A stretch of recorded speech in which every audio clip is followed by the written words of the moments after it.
ఆర్థిక లావాదేవీల్లో సంతకాలు పెట్టేటప్పుడు జాగ్రత్తగా డాక్యుమెంట్స్ అంతా చక్కగా చదివి, ఇక మీరు చిట్ ఫండ్స్కి వెళ్తున్నారు, లేదా బ్యాంక్ లోన్స్కి వెళ్తున్నారు, లేదా ఇంకెవరి దగ్గర అప్పు తీసుకుంటున్నారు, డాక్యుమెంటేషన్ ఒకసారి రెండుసారి చదివి సంతకం పెట్టి దిగండి. ప్రస్తుతానికి ఎవరికైనా డబ్బు ఇవ్వడం తీసుకోవడం అంత మంచిది కాదు, కాస్త గ్యాప్ ఇవ్వండి.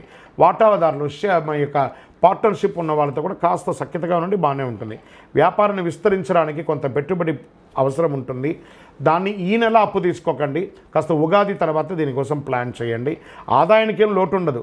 ఎక్స్పాన్షన్ ఆఫ్ థింక్ని కాస్త ఒక 30 రోజులు పోస్ట్పోన్ చేయండి. కుటుంబ సభ్యులతో ఇది ఇక్కడ వచ్చేటప్పటికి కుటుంబ సభ్యుల దగ్గరికి వచ్చేటప్పటికి కొంచెం ఈగో వస్తుంది. అటు భార్యాభర్తలు కానీ, అన్నదమ్ములు కానీ, అక్క చెల్లెలతో కానీ, తల్లిదండ్రులతో కానీ, అత్తమామలతో కానీ కొంచెం మీకు నోటి దొరుసుతో కొంచెం మాటలు పడే అవకాశాలు ఉంటాయి, జాగ్రత్త పడండి. ఆస్తిపాస్తుల యొక్క విషయంలో మీకు కోర్టు వ్యవహారం ఉంటే విజయం అవుతుంది. నిరుద్యోగులకి మంచి అవకాశం వచ్చే అవకాశాలు ఉన్నాయి. వివాహం కాని వారికి ఇది ఒక మంచి సమయం. గెట్ రెడీ, మంచి మీ ఇంట్లో మంగళవాద్యాలు మోగించే ఒక అద్భుత సమయం ఆసన్నమైందని కూడా చెప్పచ్చు.